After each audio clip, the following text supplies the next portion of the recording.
recinto.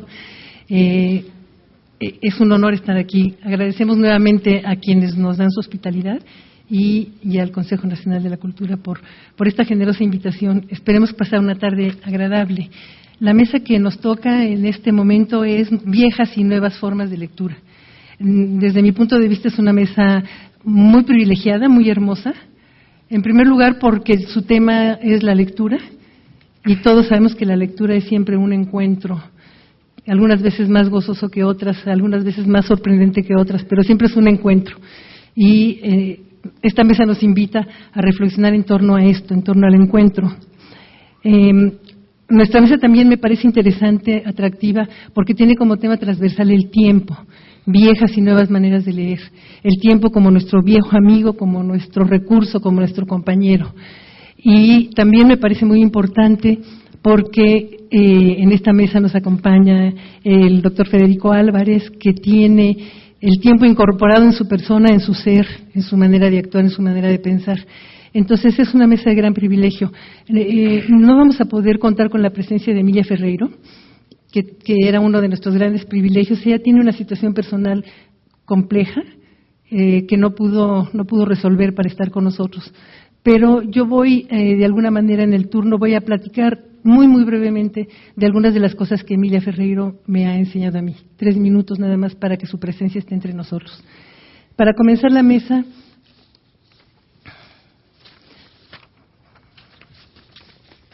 vamos a presentar a Javier Fierro Gómez. Él viene de Salamanca, de la Fundación Germán Sánchez Ruy Pérez, que es una institución creada en 1981 con sede en Salamanca, en España, y está dedicada a la actividad educativa y cultural que centra sus programas en la difusión y extensión de la cultura del libro y de la lectura. Su labor se desarrolla mediante diversos centros técnicos integrados por equipos estables de profesionales que gestionan proyectos y transfieren su experiencia a través de cursos, seminarios, jornadas y congresos dirigidos a los profesionales de las bibliotecas y la educación. En esta fundación, Javier Fierro es subdirector del Centro Internacional de Libro Infantil y Juvenil. Le damos la bienvenida.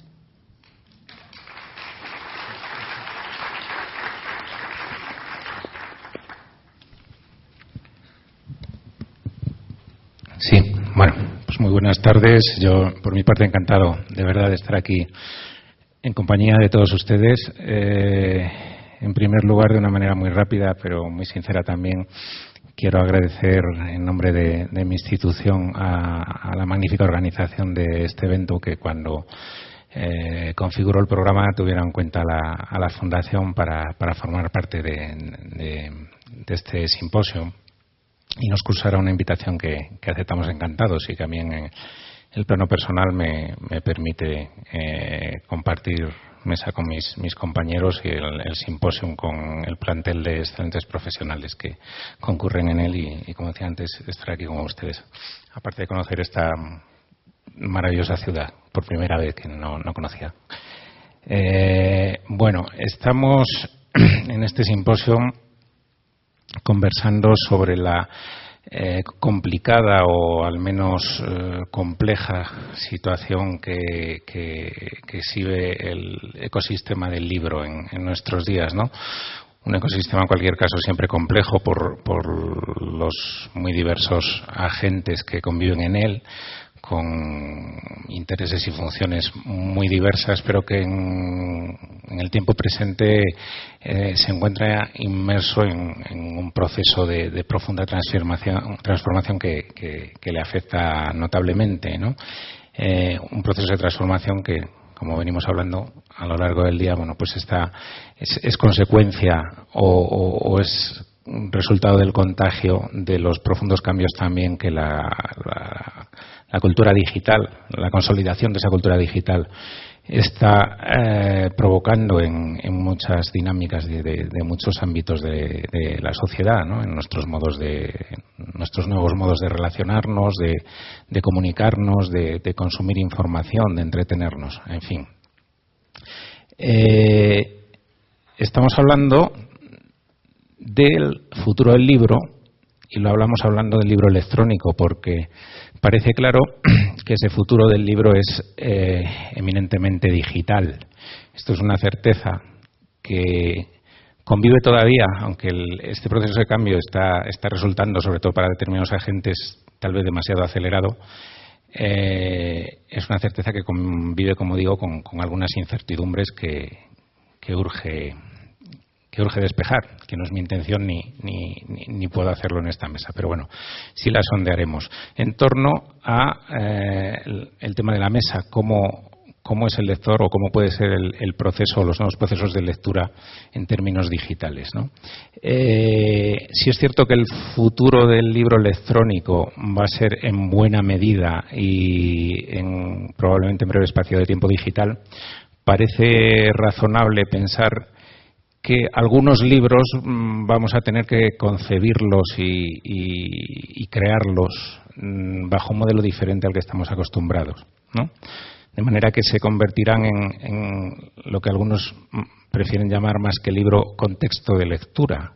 Un contexto de lectura en el que a los elementos esenciales importantes del libro, los que conforman su discurso narrativo, se añaden otros elementos adicionales que amplían la experiencia de la lectura de ese texto, de esa obra. Y ahí cabe hablar de música, de imagen en movimiento, de voces, bueno, se han mencionado ya o se han sondeado sobre algunas de estas posibilidades a lo largo de intervenciones previas.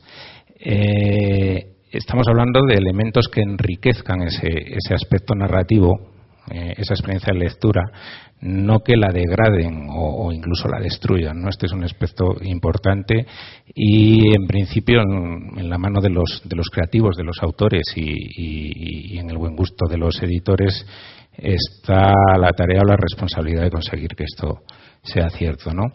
Este nuevo formato o nueva fórmula de libro, que ya va habiendo algunas realidades tangibles. La otra cuestión es en qué modo puede influir al lector o qué implicaciones tiene dentro del proceso de lectura y dentro de las importantes habilidades o capacidades que pone en juego el acto de leer. Y ahí tenemos o encontramos apreciaciones encontradas, en el sentido de que hay impactos positivos. Se habla de que puede contribuir a una mejor comprensión lectora, a una lectura enriquecida, a generar un análisis o una capacidad más crítica de esa lectura que se está llevando a cabo.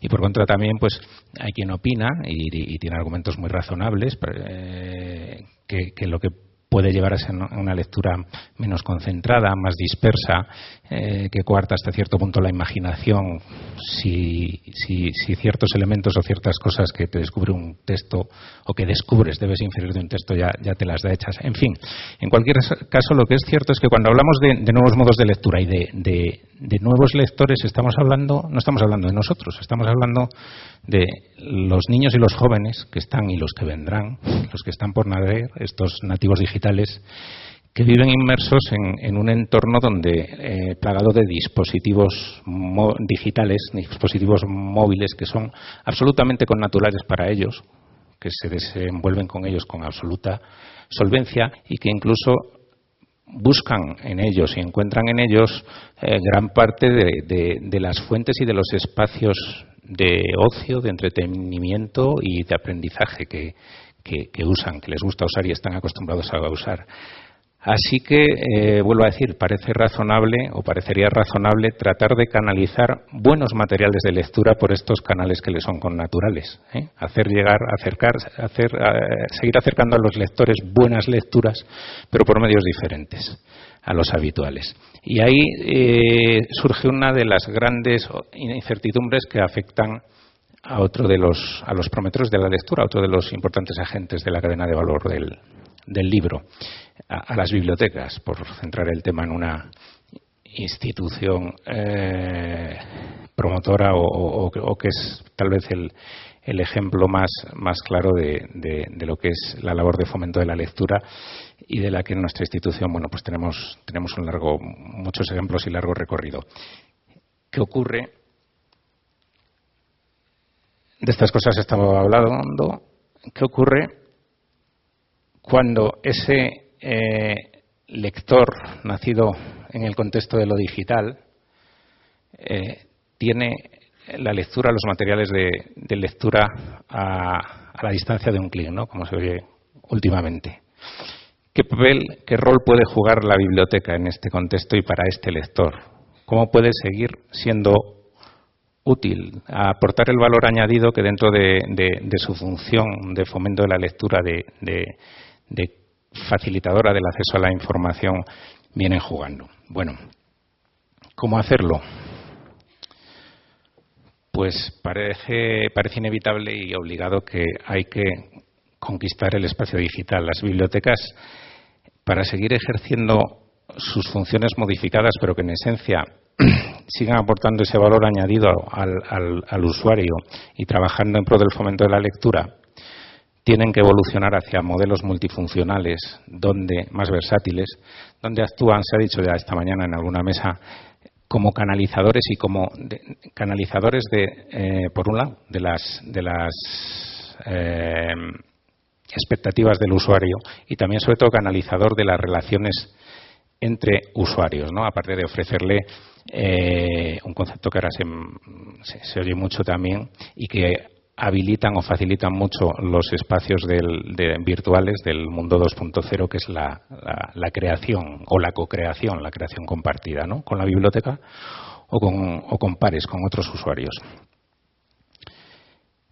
Sobre el papel de la biblioteca y tratando de responder estas preguntas sobre los temas de los que hablamos en esta mesa, cómo pueden ser los nuevos modelos de lectura y de lector, es arriesgado hablar de modelos, aunque yo estoy utilizando esa palabra, en ningún momento pretendemos en la institución modelizar la figura del lector o establecer pautas o axiomas de cómo puede o cómo debe ser la lectura, pero por una cuestión de propia supervivencia necesitamos perfilar cuáles son los caminos que desde nuestra posición de promotores de la lectura tenemos que seguir, ¿no? para ejercer adecuadamente nuestra tarea. Para ello, lo que hace la Fundación es poner en marcha diversos proyectos de investigación, y uno de los cuales, de los más relevantes, que es una de las iniciativas que ha puesto en marcha últimamente la Fundación, es la que denominamos Territorio eBook, que es la que les voy a describir brevemente. Territorio eBook, ¿qué es Territorio eBook? Territorio eBook, como he dicho, es un proyecto de investigación de enfoque ambicioso que trabaja muy directamente en indagar en los temas que titulan esta mesa. Y me explico, es un proyecto que trabaja en ámbitos diversos, en cada uno de ellos además con enfoques diferentes, pero que convergen todos en una misma finalidad, que es la de determinar cómo es el proceso, la experiencia de lectura con dispositivos digitales. La slide lo que muestra es, bueno, esos ámbitos de trabajo. Es un proyecto que se desarrolla en los centros de la Fundación, pero en colaboración con numerosos partners. No me voy a detener a mencionarlos. Esa prospección para determinar, diagnosticar cómo es la experiencia de lectura con dispositivos digitales, pretende obviamente definir esos dispositivos qué actitudes, qué implicaciones, qué actitudes, qué comportamientos generan en el lector.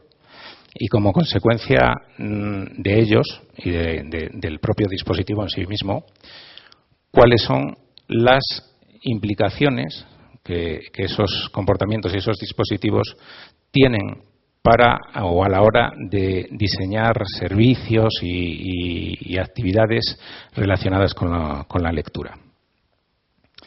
De los ámbitos que abarca el amplio proyecto Territorio eBook, el que hemos denominado eBook Biblioteca es el que más se centra precisamente en indagar en estos aspectos y es en el que yo voy a centrar la exposición. El subproyecto eBook Biblioteca tiene a su vez varias fases en las que se trabaja con grupos de edad diferentes. Pero también aquí hay un un objetivo, el objetivo ya lo he dicho, hay una dinámica, un planteamiento de trabajo común dentro de todos ellos. Son proyectos, fases, que trabajan básicamente con estos elementos esenciales, ¿no? Un grupo de lectores, que son 40 lectores, del grupo de edad incluido e involucrado en esa fase, que dura siempre 3 meses, 3 meses de ejecución, lleva otros tantos de preparación y luego un proceso también que se prolonga bastante en el tiempo de análisis. Y consiste básicamente en la lectura de una obra literaria, para lo cual a los 40 lectores se les entrega la obra, el libro, en 2 formatos, uno en el formato tradicional impreso y otro en versión digitalizada en un dispositivo de lectura electrónica. En el caso de los mayores es un e-reader y en el caso de los niños y de los jóvenes es un iPad. Eso por un lado.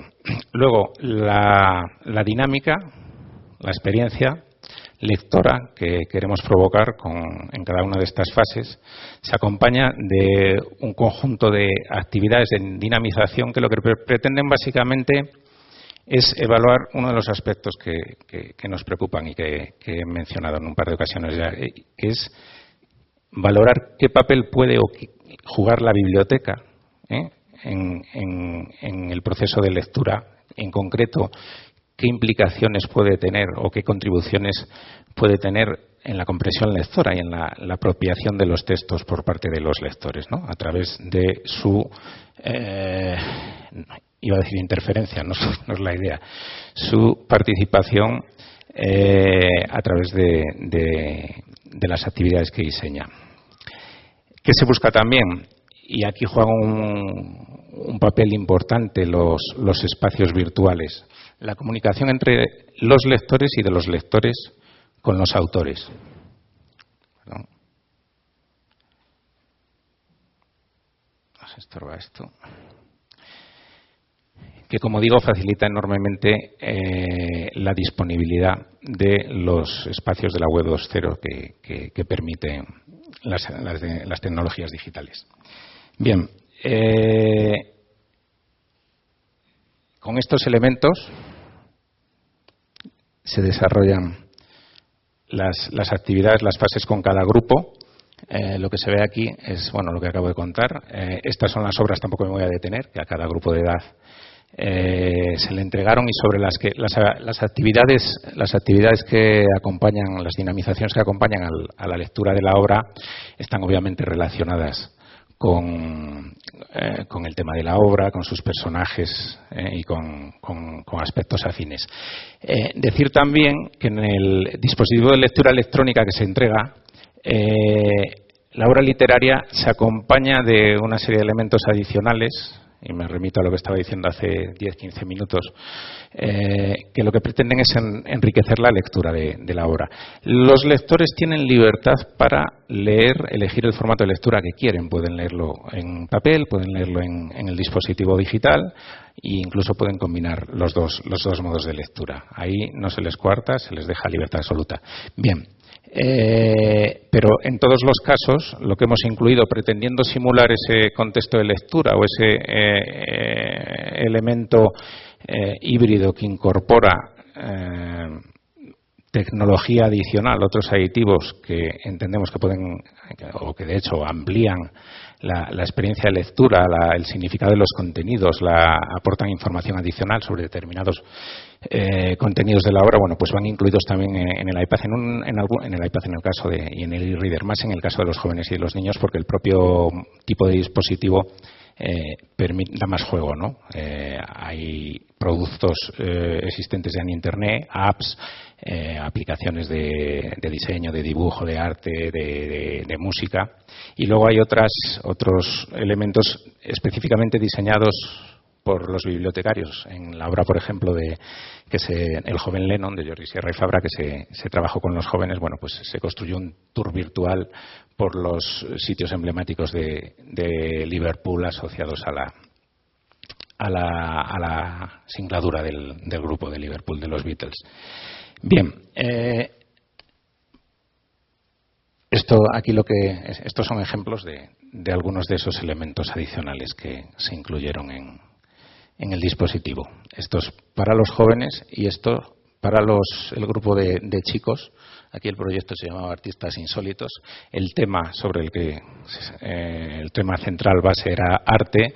El otro, obviamente, el de los jóvenes era la música.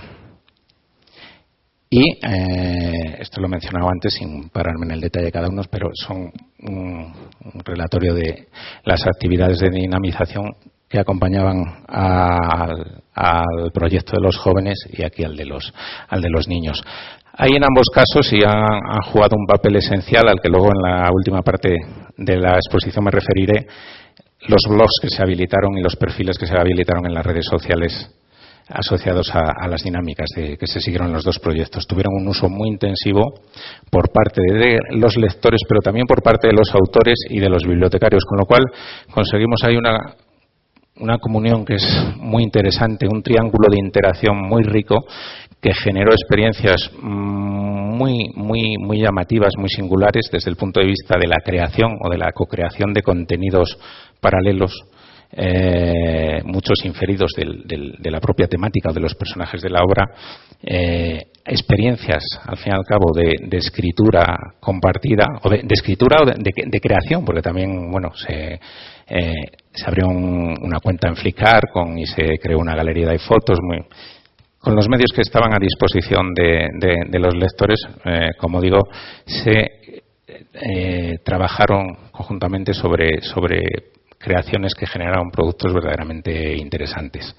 Bien, voy a cuáles son los resultados que después de todo el proceso de investigación, en algún caso el de los niños todavía no está cerrado, tendremos resultados empíricos de los grupos de investigación de dos universidades de Salamanca que nos apoyan, pero bueno, básicamente lo que hemos observado, en el caso de los mayores empiezo, es que el grupo de adultos, bueno, lo primero y de manera muy evidente, se apropian con facilidad del dispositivo de lectura electrónica.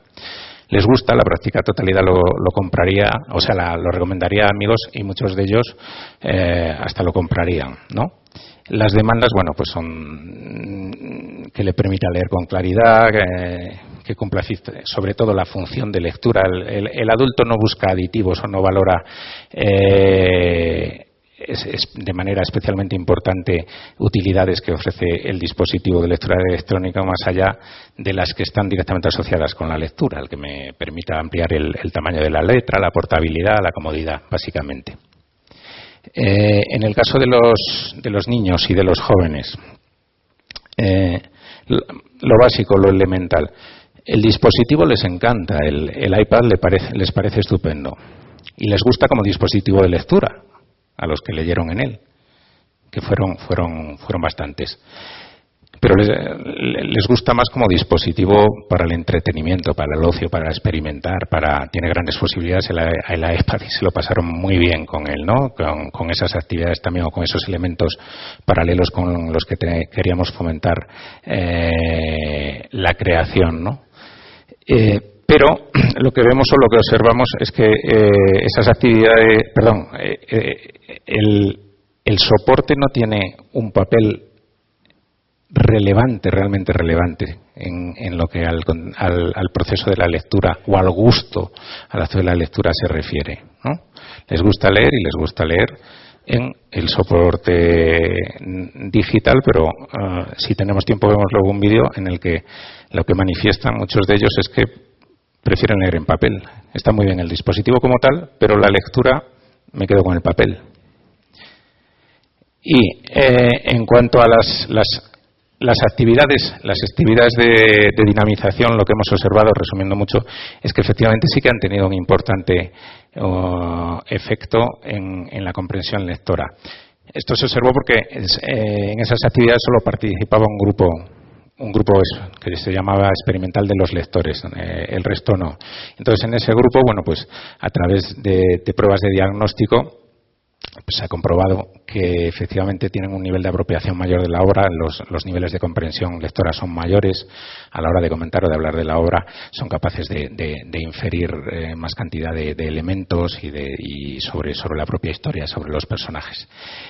Pero con lo que nos quedamos, el mensaje fundamental lo reflejaba un diario de la prensa española con ese titular: La generación digital que ama el papel. Son jóvenes muy tecnológicos, que gustan y usan la tecnología, pero que dentro de la lectura lo que valoran básicamente es el acto de leer. Lo que nos viene a decir de alguna manera que, bueno, cuando lo relevante es el texto, la obra, lo intrínseco de la obra, ¿no?, con independencia del soporte.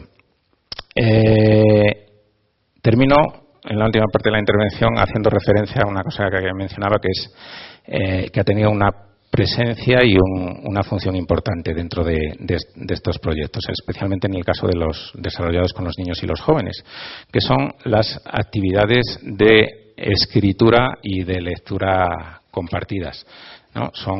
Han jugado, como digo, un papel muy importante y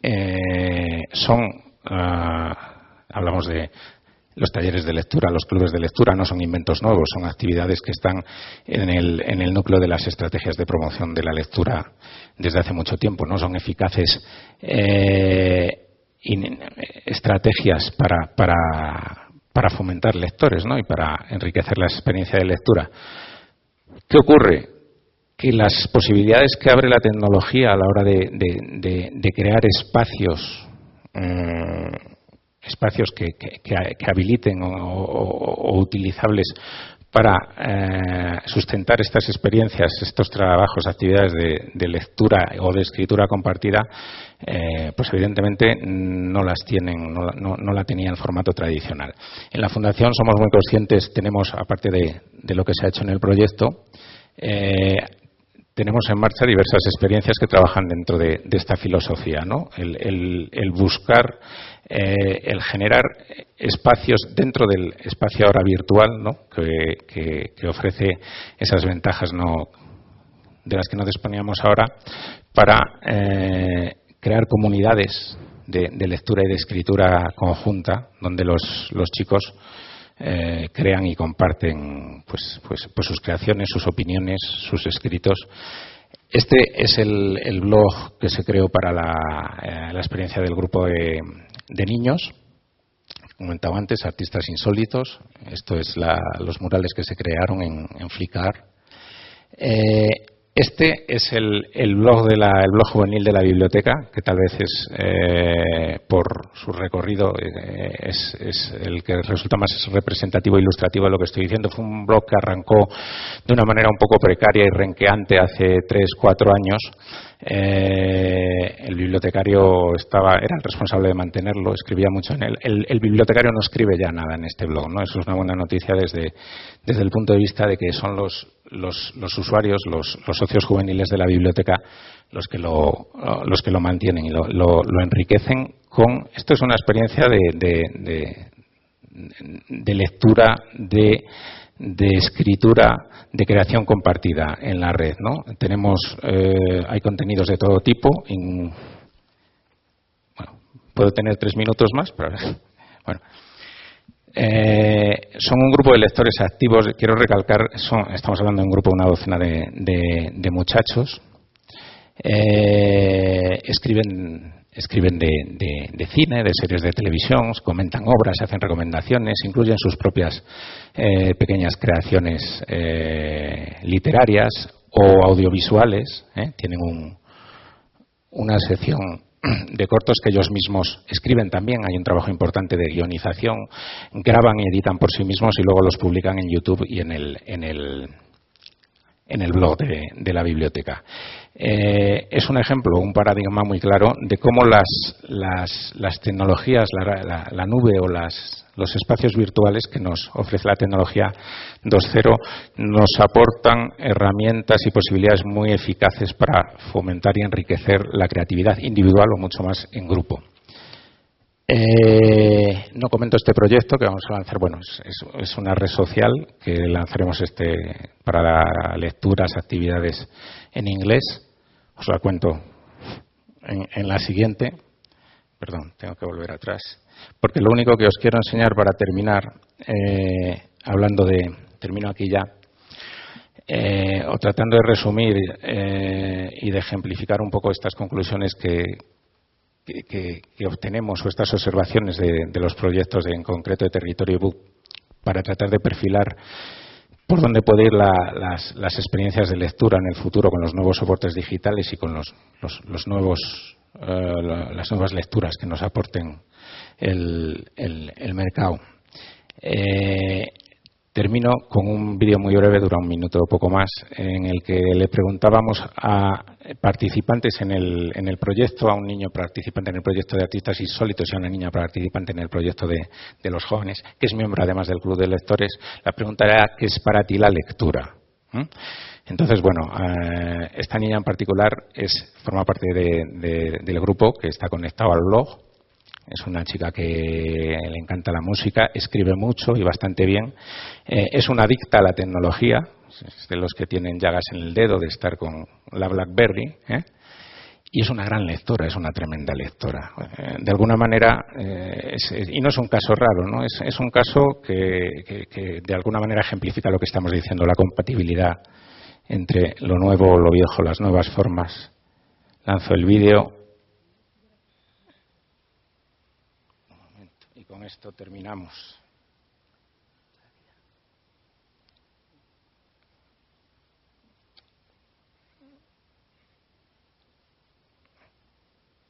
Vaya, pues parece que no me deja una pena. Ajá. Aventura que nunca acaba y que es divertida, maravillosa, con Jerónimo Stilton, Ádava y 101 dálmatas. Todo cambia alrededor. Realidad, ficción, intriga, imaginación, anhelo, esperanza, emoción, éxtasis, empatía, logros, aventuras, monstruos, lágrimas, miedo, amor, odio, rabia, tristeza, comienzo y final. Eso es la lectura. Esto es un ejemplo de lo que será la lectura en el futuro, y los lectores del futuro yo creo que podemos respirar muy tranquilos.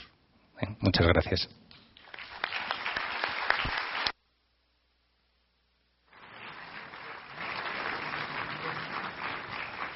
Bueno, ya ven ustedes siempre que con la Fundación, siempre lo que nosotros vemos es la punta del iceberg. Lo que nos acaba de mostrar es una punta de un iceberg y luego todo lo demás. Tienen todo un mundo impresionante y siempre tienen las puertas abiertas para cualquiera de ustedes que quiera ir a visitarlos. Siempre están con las puertas abiertas para mostrarnos lo que están haciendo allá en Salamanca. Sin tratar de poner en mi boca las palabras de Emilio Ferreiro, sí me gustaría traerla a la presencia. Es una persona para todos nosotros muy, muy querida, y me gustaría nada más para hacer un espacio en donde ella esté presente con nosotros, nada más mencionar 3 cosas que estuvimos platicando, que posiblemente ella podría trabajar en esta tarde y que es, evidentemente, con todo el respeto, una interpretación que yo puedo hacer de lo que ella ha dicho. No estoy citándola ni pretendo poner en mi boca sus palabras. Pero esta tarde quisiéramos nada más 3 ideas que la doctora Ferreiro ha tratado de impulsar de una manera muy importante. La primera es la diferencia que ocurre cuando alfabetizamos a los estudiantes como quien entra a un mundo lleno de paquetes tecnológicos, de límites y de tecnología de la gramática, tecnología del uso del lápiz, que se nos vienen encima y que nos aprisionan. Entrar a un mundo que nos aprisiona y que nos obliga a utilizar una paquetería dada, contra alfabetizar para entrar a un mundo potencialmente admirable, potencialmente sorprendente. ¿Cómo es que estamos en el año 2011 y todavía no hemos logrado desarrollar la capacidad de alfabetizar desde el inicio para entrar al mundo fantástico de la lectura con una intención de aventura?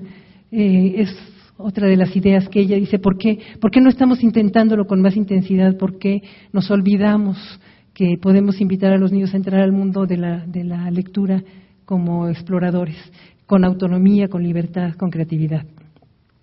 Otro tema que ella querría haber tratado es el tema de que estamos hablando de libro electrónico y de la tecnología. No nos podemos olvidar que la lectura construye personas habitadas. Cada uno de nosotros está habitado por los autores que hemos leído, por los personajes que hemos leído, por los paisajes que hemos visto a través de la lectura, por las situaciones que hemos aprendido, los modelos de ser, los modelos de responder a la vida que la lectura nos presenta. Somos personas habitadas y en la medida en la que leemos estamos mucho más habilitados, dice la doctora Ferreiro, estamos más habilitados para dialogar, para debatir, para tener una opinión propia y para la vida ciudadana. La lectura como constructora de personas habitadas, listas para la vida ciudadana.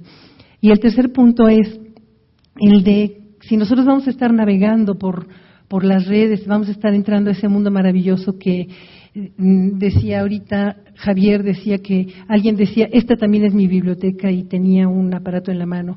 Si vamos a entrar y vamos a considerar que ese mundo es nuestro mundo, ¿qué tenemos que estar trabajando para entender que de lo que se trata en el mundo contemporáneo es de tomar decisiones? Que la vida en Internet, la vida en línea, la vida en esta maravilla de red que está con nosotros, no solo a nuestra disposición, sino con nosotros, es un perpetuo tomar decisiones. Estamos entrando a encrucijadas cada 3 segundos. Nos presenta encrucijadas permanentes. ¿Y cómo estamos nosotros trabajando la constitución humana, la constitución formal de los estudiantes, para que, como una de las grandes materias que nosotros les podamos estar enseñando es la toma de decisiones autónomas, libres, informadas y creativas? Eran 3 temas que ella quería trabajar este día y bueno, este es nada más una manera de homenajearla y de traerla a la presencia ahora que no pudo estar con nosotros. Y después tenemos el gran honor de presentar al doctor Federico Álvarez. Él llegó muy jovencito a México y aquí se quedó. Es escritor, literato, editor y traductor. Es licenciado y maestro en Letras Hispánicas y doctor en Filosofía por la Facultad de Filosofía y Letras de la UNAM, en donde es catedrático. Tuvo la medalla Gabino Barrera de la UNAM, Premio Universidad Nacional en 2003, en el área de docencia en Humanidades, y medalla de la Amistad en 2004 por la República de Cuba. Es miembro de la Modern Language Association of America, fue director del Fondo de Cultura Económica en España, editor de la Revista de Bellas Artes, editor de la revista México en el Arte del Instituto Nacional de Bellas Artes, es miembro del Consejo de Redacción de la Revista Mexicana de Literatura y actualmente es director de la Revista Literatura Mexicana del Instituto de Investigaciones Filológicas de la UNAM. Es un enorme honor tenerlo con nosotros y les pido un aplauso para él.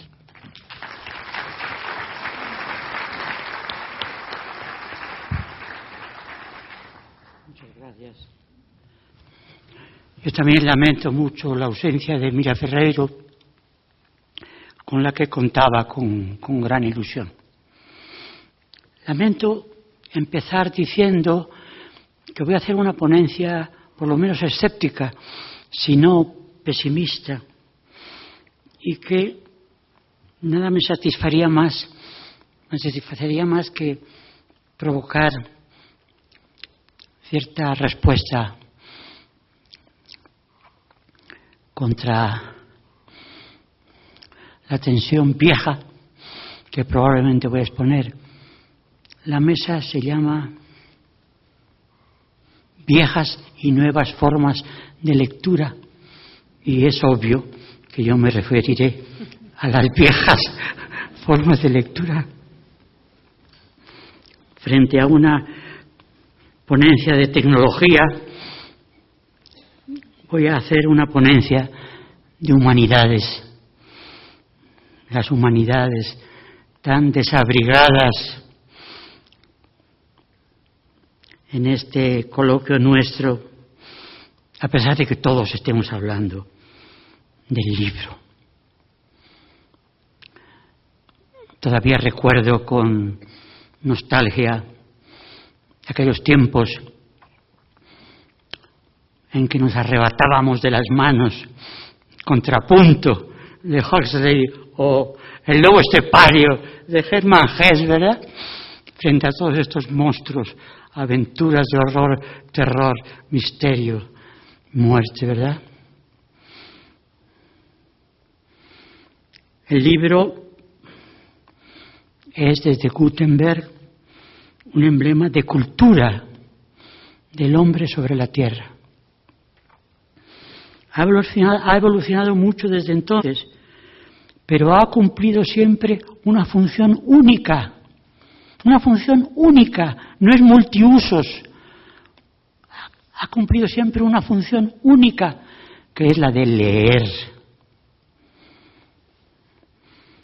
Un libro es un objeto cuya función es la lectura.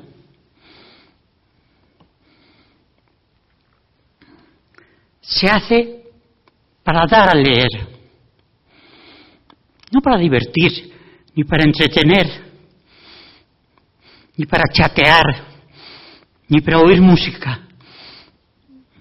Se hace para leer. De ahí su enorme importancia histórica. Histórica. No es la historia moderna del entendimiento, la historia de la lectura. Y repitiendo por enésima vez el aforismo publicitario, sin cultura, sin lectura no hay cultura. Tal vez tendríamos que aplaudir como una aparición providencial un libro que se dice libro, es decir, cuya función es leer, aunque su temible adjetivo electrónico nos lo haga desviar tantas veces de esa función cultural esencial, improrrogable. Vivimos una época de desculturización, y esa desculturización es obra en gran medida de la electrónica. Con un maestro de Jalisco discutía yo una vez sobre un libro, decía, pero los niños no saben cuál es el río que pasa por París, no saben cuál es el río más largo de América Latina, no saben el principio de Pitágoras. Y me decía, ¿y para qué sirve todo eso? ¿Para qué sirve saber que el Sena pasa por París? ¿Le sirve eso a un ingeniero que está haciendo estupendas autopistas allá por Chihuahua, o a un médico excelente que opera 3 veces al día de apendicitis sin haber leído una línea de Dostoyevsky?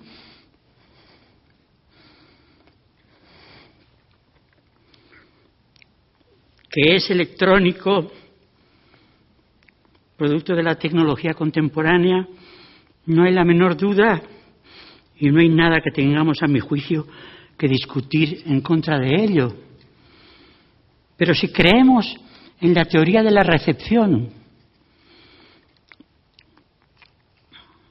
sabremos que los ojos que leen un libro, al modificarnos a nosotros mismos, modifican también el contenido de lo que leemos.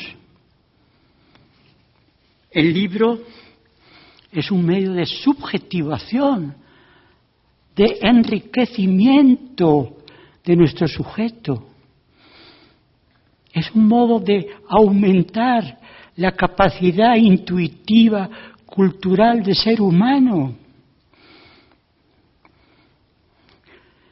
Y evoluciona en la medida en que nosotros somos capaces también de leer cada vez mejor. Un niño que aprende a leer a los 5 o 6 años y que acaba leyendo bien poesía, oyéndola, es un niño, es una perla. Cuán distinta la deslumbrante montaña mágica que leí en mi juventud con la que acabo de leer el mismo ejemplar querido por 3ª vez hace unos meses. Cada vez que uno lee un libro o un poema, cada vez lo lee de modo diferente, cada vez es más rico, cada vez es mejor. Pero para eso hace falta saber leer.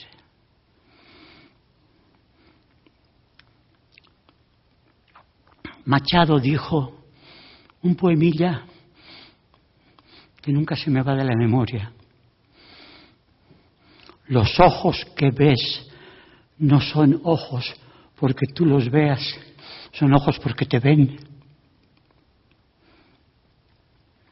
Los ojos del libro nos ven, indudablemente nos ven y nos hablan. Cuando estamos hablando de la reunión, de la comunicación entre novelistas, escritores y niños, ¿de qué estamos hablando? ¿Cómo? Un escritor de una novela, ¿con cuántos lectores se puede reunir? ¿Qué tendría que hacer para reunirse con sus lectores?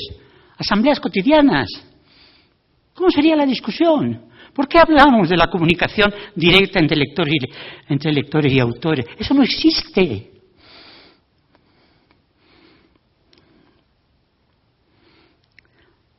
Decía también Unamuno que había que enseñar a leer a los niños oyendo. Es decir, aprender a leer con los oídos, no con los ojos. Cuando decíamos, no sé quién en la mañana, que el libro es un lugar, que el libro es un espacio, yo me revolví en contra. No, el libro es un tiempo. La literatura es tiempo, vida en tiempo. Si es un lugar, será un lugar para una imagen. Y todos, o la gran mayoría, han venido aquí a este congreso a ofrecernos imágenes. ¿Por qué ese predominio de la imagen visual sobre la imagen verbal? Son lo mismo lo que dicen las cosas con un soporte que con otro.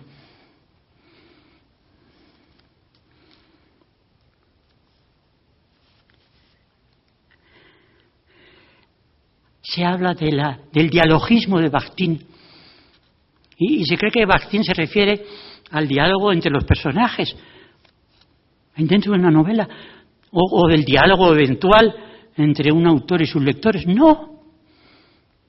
El diálogo de Bakhtin es el diálogo que hacemos con Alyosha Karamazov. Es el diálogo que hacemos con Rastignac. O el diálogo que hacemos con el propio Balzac a través de sus obras. Eso es cultura. Eso es lectura. Eso es un libro.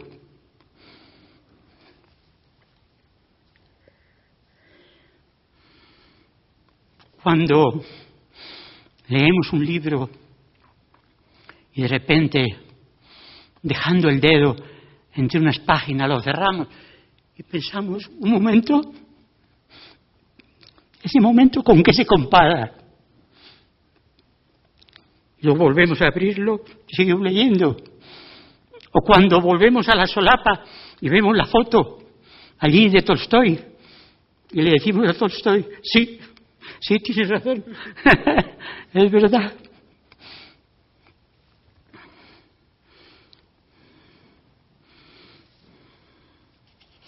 Sí, el libro es un enunciador que requiere un enunciante. Pero hay un problema más serio todavía del que estamos hablando. Y quiero ir deprisa porque me doy cuenta que me como el tiempo hablando por mi cuenta y por gusto, ¿verdad?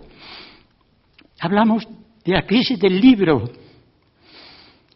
Pero la crisis del libro es nada en comparación con la crisis del libro académico, del libro universitario. Hubo un tiempo en que nosotros teníamos los libros de Frederick Jameson, de Terry Eagleton, de Sloterdijk, de Ricoeur, de Barthes, lo teníamos ahí a 100 pesos, ¿verdad? ¿Dónde está hoy el libro académico? Vale un dineral. Y está en trance de obsolescencia. Las bibliotecas tienen sistemas de canje con editoriales, y las bibliotecas se van convirtiendo en grandes almacenes de libros académicos que pierden vigor.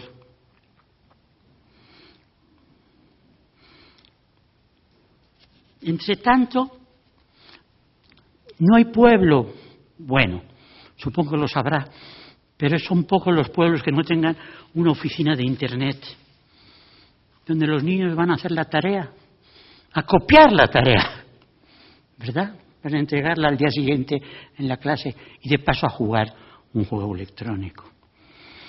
Se dice que en la escuela debería cada niño tener un iPad y que ese sería el momento estrella, el momento culminante, el momento epónimo de la educación escolar.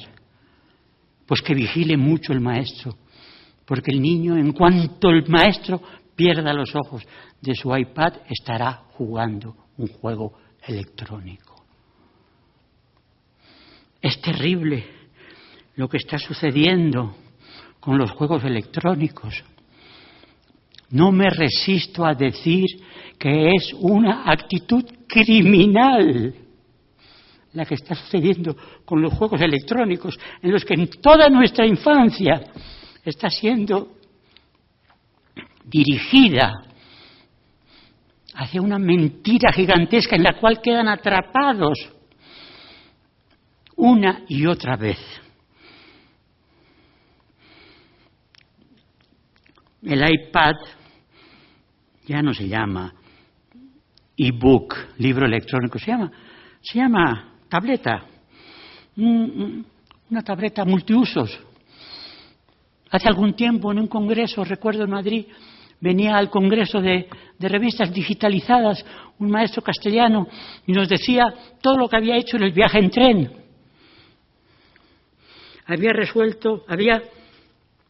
Se había enterado de los últimos resultados de la Liga de Fútbol español, italiano y francés. Había visto las fotos del último accidente ferroviario, no recuerdo dónde. Había visto los efectos del último acto terrorista. Había resuelto un par de crucigramas. Había escuchado algunas de sus canciones favoritas, que había tenido la preocupación de insertar antes de su salida. Había chateado un poco con su mujer y todavía le había dado tiempo de pergeñar algunas notas de lo que habría de decirnos en nuestro coloquio. ¿Ese es el ordenador? ¿Ese es el ordenador? ¿Era aquello un libro electrónico?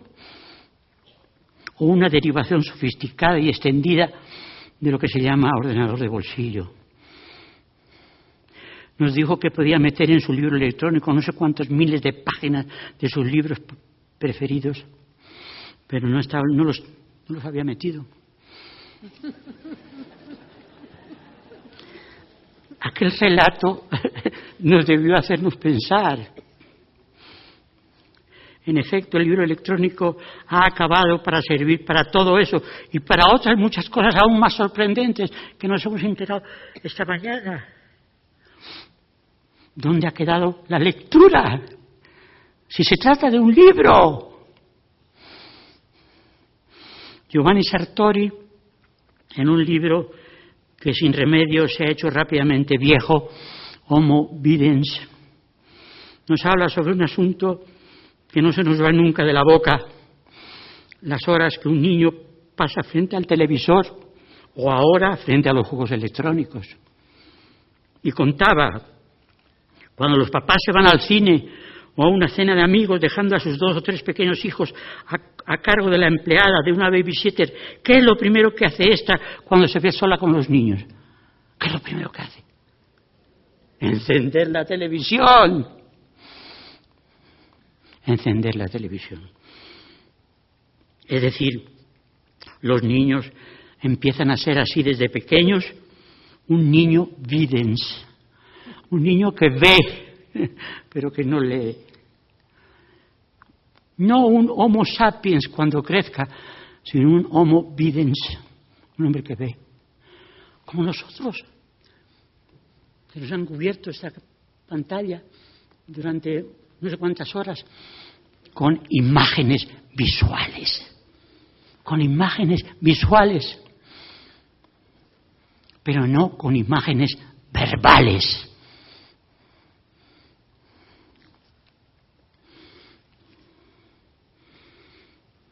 El niño pasará a la laptop, al juego electrónico, al Facebook, al Twitter, pero no leerá.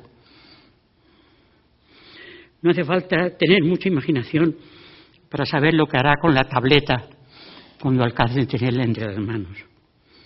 Los pródromos están a la vista. Me contaba un amigo, van a una comida familiar, se reúnen en torno a la gran mesa de los abuelos, 6 adultos y 5 niños, y en cuanto terminan los postres, los adultos prosiguen animados los temas iniciados durante la comida, y cada uno de los niños saca de su bolsillo su ordenador y se pone a jugar en perfecto aislamiento. Efectivamente, es lo que sucede. De a gusto. Se acabaron aquellas revolturas de los niños saltando de sillón en sillón o dibujando tirados en el suelo y llenándose de polvo. El mercado electrónico lo sabe muy bien. Y hoy está sucediendo en la animación electrónica ese crimen de que estoy hablando, compitiendo furiosamente por crear cada vez más asombrosos juegos electrónicos en el ciberespacio. Lo he visto todavía hace muy poco tiempo en la televisión española, la competencia de los grandes productores de juegos electrónicos, japoneses, norteamericanos, ingleses y ahora españoles, por ganar ese mercado maravilloso del niño videns, que ve horror, aventura, misterio, miedo, etcétera. Con sorprendentes efectos, sin duda, pero con infames artes plásticas. Confieso que me encantaría, y lo tendré, una tableta y llenarla de no pocos libros que siento necesidad de leer. Pero el producto del artefacto y de los libros me mira, el productor del artefacto y de los libros me mira con desconfianza. Apenas pertenezco al 1% de la población del planeta con semejante interés. ¿De qué me sirve tener un libro electrónico y tener en él todo Shakespeare y Cervantes y Tolstoy y Dostoyevsky y Goethe y Dante y Homero y Eurípides y Balzac? Si en gran medida los tengo ya en mi biblioteca subrayados, anotados y con un índice detrás. El mercado no se fija en mí ni de reojo. Tiene ya un mercado ya hecho, varias veces millonario. Y por eso surge ahora el nuevo método, la nueva tableta. Estén tranquilos los editores de libros y los libreros. Las nubes negras vienen del lado de la creciente pobreza del mundo. El mundo va mal, a todos preocupa la crisis económica, la burbuja hipotecaria, la caída de los bancos, la crisis migratoria y la crisis de la cultura. Dice Sartori que las 3/4 partes de la humanidad lee menos de un libro por año. Si se trata de libros buenos, creo que se equivoca en una medida temible. El mundo se desculturiza a pasos agigantados.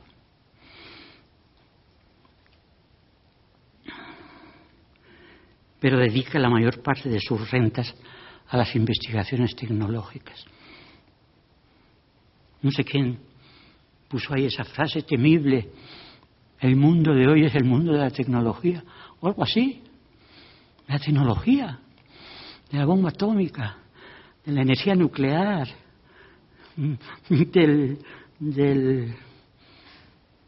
la capa de ozono,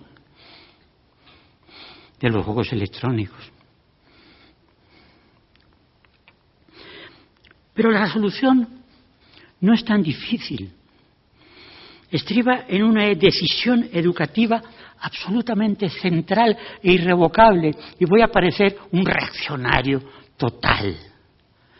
Pero la función de la escuela primaria solo es enseñar a leer y escribir.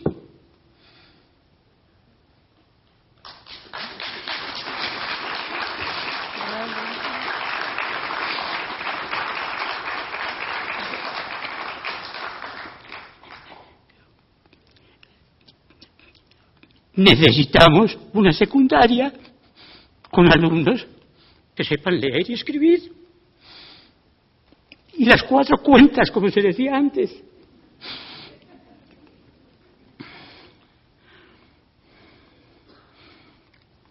Escuchemos a una niña que lee un poema.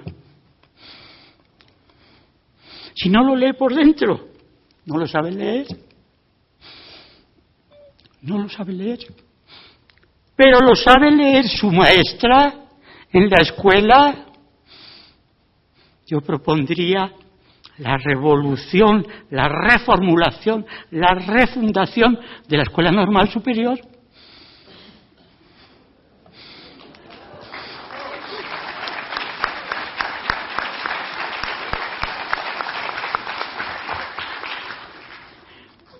Decía un eminente pedagogo en una reunión de reaccionarios, por supuesto, ¿verdad? Decía que la secundaria era hoy en México una catástrofe nacional. Es una catástrofe nacional, porque es un analfabetismo funcional generalizado.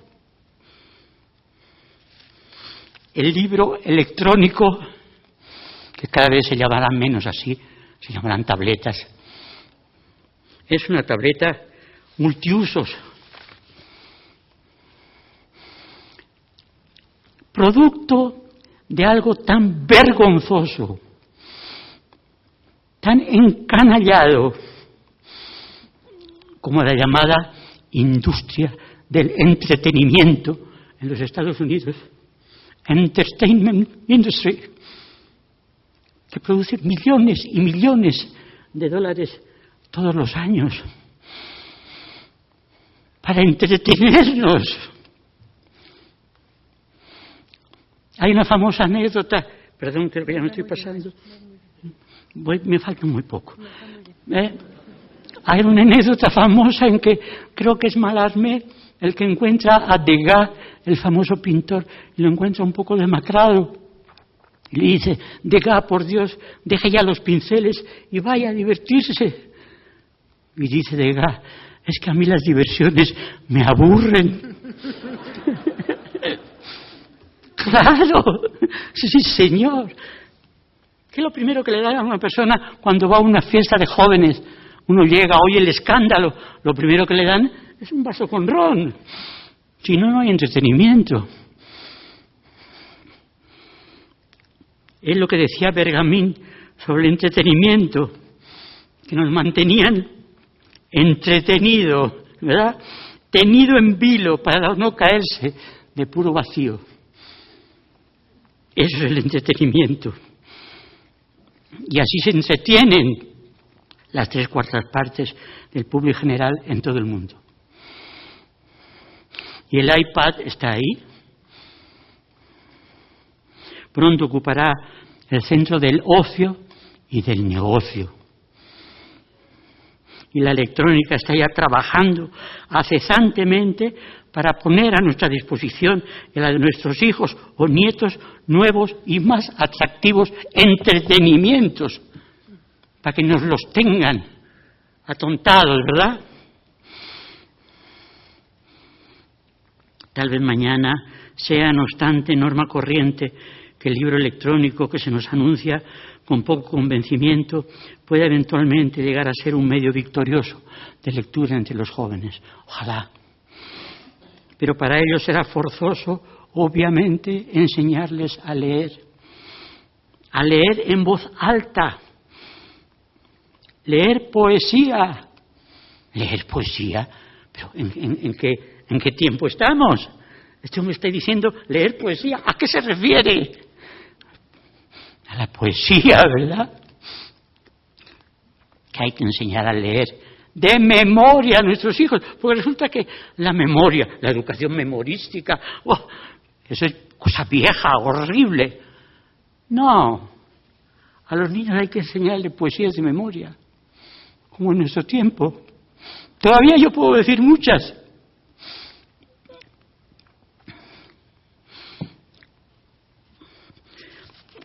Linda Hodgson, ya ha terminado, esa gran escritora, ensayista canadiense, decía en un artículo de hace ya algún tiempo que conocía empresas canadienses y norteamericanas que buscaban con desesperación una persona que supiera escribir bien, porque no tenían en toda la empresa una persona que supiera escribir una carta. Para escribir una carta primero hay que saber leer el documento al cual se contesta.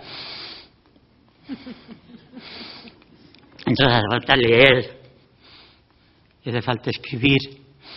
Y las grandes empresas industriales buscaban una persona que contestara una carta correctamente y sin falta de ortografía. Y siempre he dicho yo que un alumno de la universidad, de la Facultad de Filosofía y Letras, que sepa de verdad leer y de verdad escribir con corrección y con elegancia, y sabe además otra lengua, tiene segura la vida.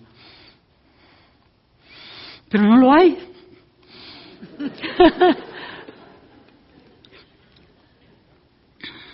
Basta leer algunas hojas de publicidad de los bancos o de las empresas que ofrecen sus productos para darse cuenta de que un alumno de letras en estas épocas de paro crónico podría cumplir una función esencial.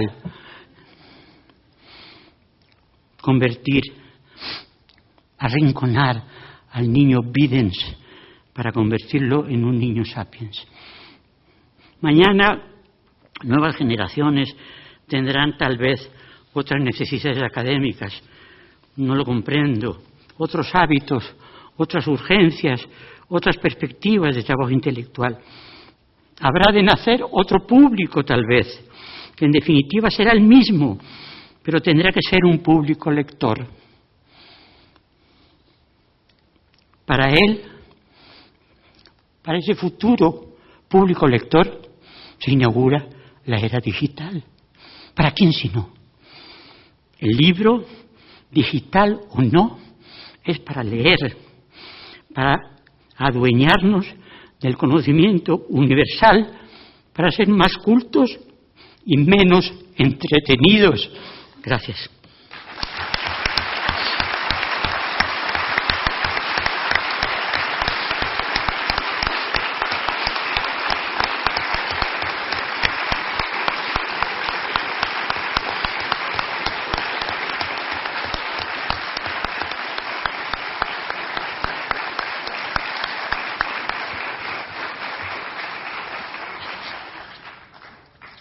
¿Cómo ven?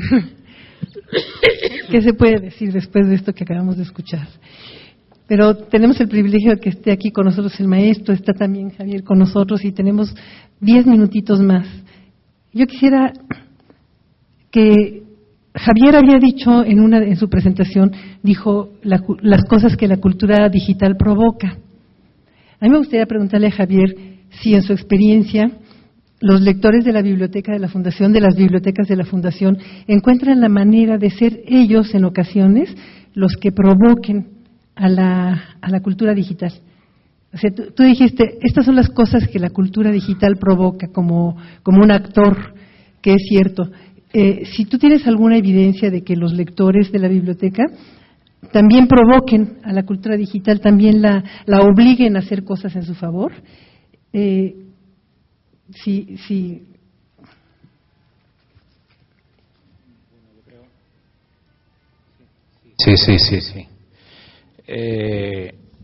No hasta ese punto. La cultura digital se sustenta en la industria digital y la industria digital es muy poderosa y impone, modeliza sus herramientas.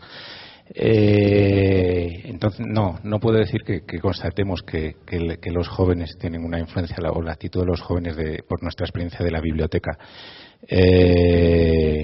Y hablando sobre todo de la lectura, ¿no? Y de lo que es leer. Pero sí que se apropian de ella como quieren apropiarse de ella, y me explico, porque esto así dicho puede que no signifique nada, ¿no? La utilizan con carácter muy instrumental para sus actividades de lectura, de escritura, la utilizan como una herramienta, como un medio. Yo, aunque suscribo una gran parte de lo que ha dicho Federico, que ya habías avisado que ibas a abrir la caja de los truenos y lo has hecho, pero suscribo y comulgo con esos, yo diría, casi axiomas, ¿no? Que de cómo debe ser la educación y para qué es la lectura, ¿no? Pero creo que no es incompatible con el medio digital en absoluto. Puedes leer a Germán Hesse en un iPad perfectamente, sin empobrecer la lectura. Y los jóvenes hacen un poquito eso, hacen una utilización, hacen la tecnología suya y la usan para leer como a ellos les gusta, leen mucho. Lo que sí tenemos la experiencia es de jóvenes que leen mucho y que hacen una lectura profunda y la hacen en un iPad. Algunos.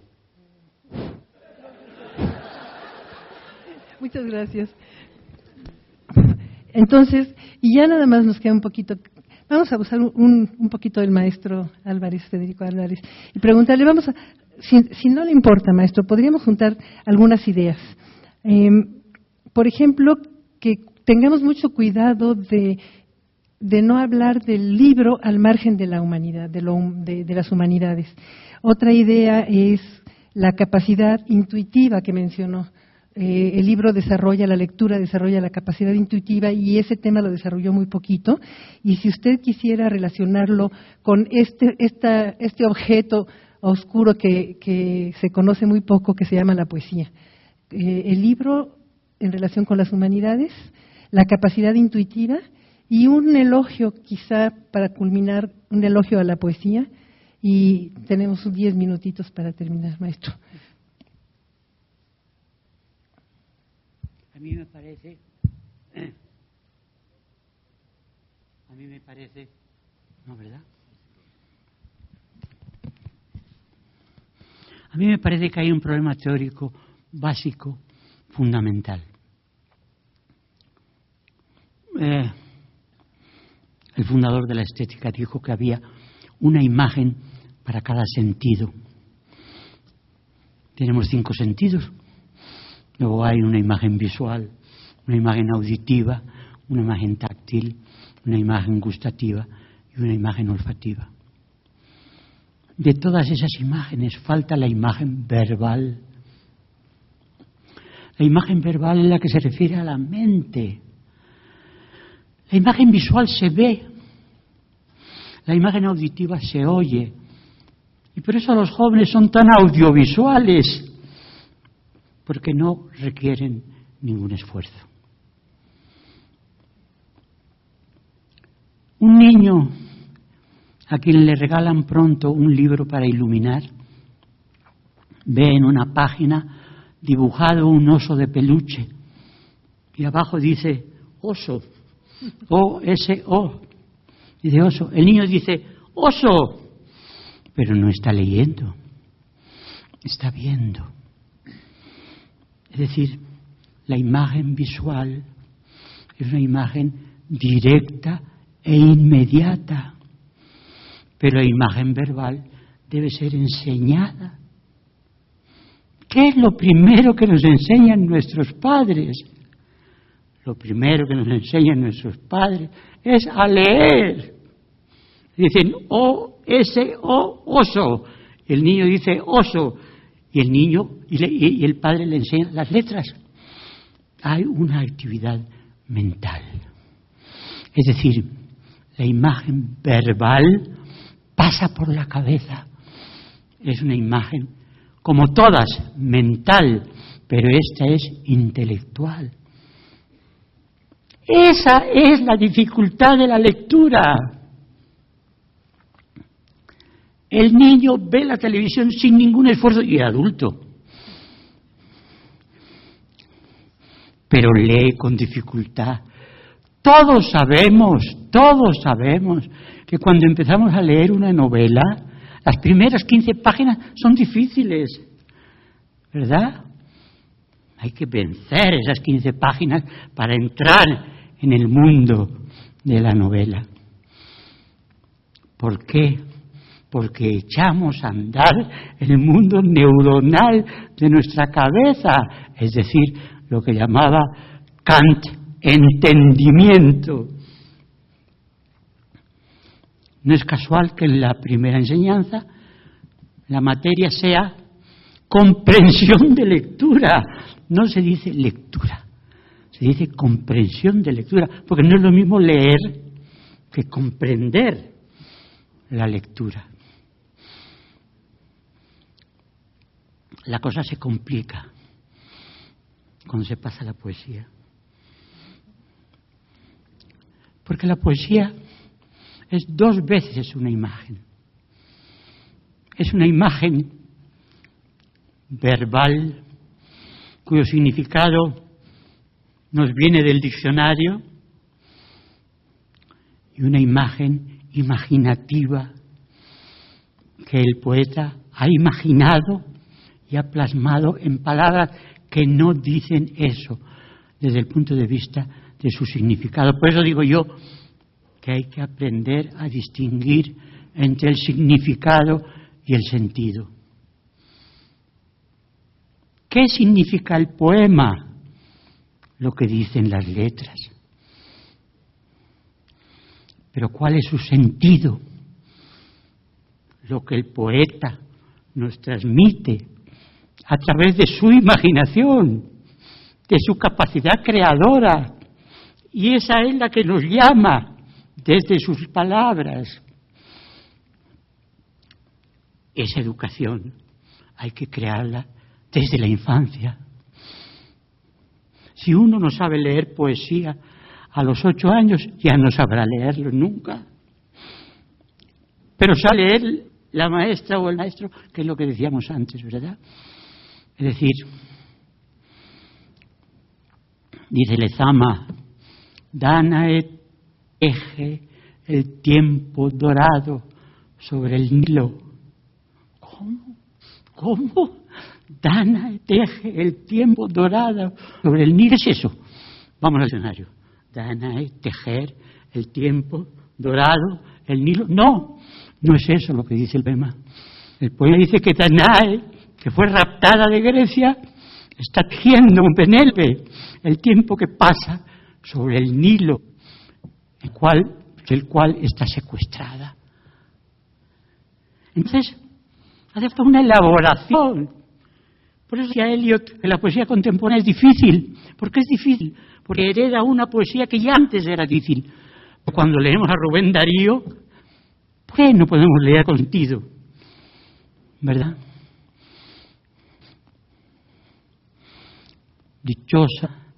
Dichoso el árbol que es apenas sensitivo, y mala piedra porque esa ya no siente. Pues el hito. No. Me lo sé de memoria en otro tiempo, pero de todas maneras hay que recoger con una intuición el valor de poesía. Con esto termino. ¿Qué es intuición? Santo Tomás decía, intuición es el conocimiento repentino de la cosa. Yo la veo a ella y digo, esta es la mí, no hay vuelta. No tengo que analizar su cintura, sus medidas, cuenta de banco, ni el modelo del cheque que usa.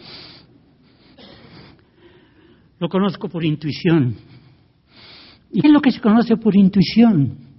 Se conoce por intuición lo que se almacena paulatinamente de la infancia en la mente. Se amontonan experiencias musicales, experiencias pictóricas, experiencias poéticas. Y llega un momento en que uno lee muchos poemas, y llega un momento en que uno lee un poema difícil, contemporáneo, y lo entiende. ¿Por qué lo entiende? Porque está educado para entenderlo. Eso es lo que es cultura. Eso es lo que es un libro. Y es lo que es la poesía. Por eso hay que enseñar a leer poesía de memoria, ¿verdad? Y canciones también, claro. Pero ¿qué es lo que está sucediendo ahora con la música? Ese desorden, ese desconcierto de la música y de la pintura. Esta mañana no recuerdo quién nos traía a colación Stravinsky. ¿Por qué el ballet Petrushka de Stravinsky no es un ballet para niños? Pues no sé por qué, porque debería serlo. ¿Por qué no hacemos una función de Petrushka para niños? Ese sería el problema, pues. En definitiva, un problema de cultura. El libro es un medio de cultura. No, nada más, no quiero seguir.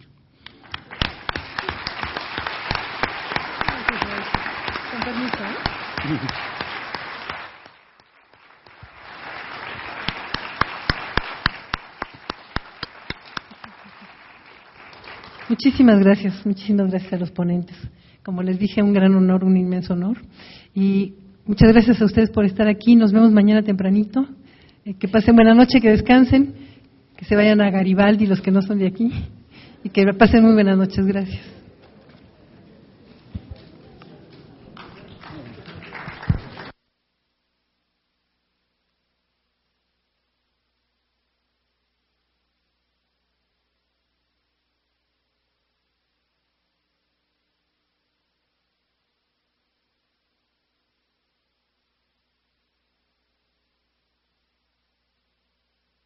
Buenas noches.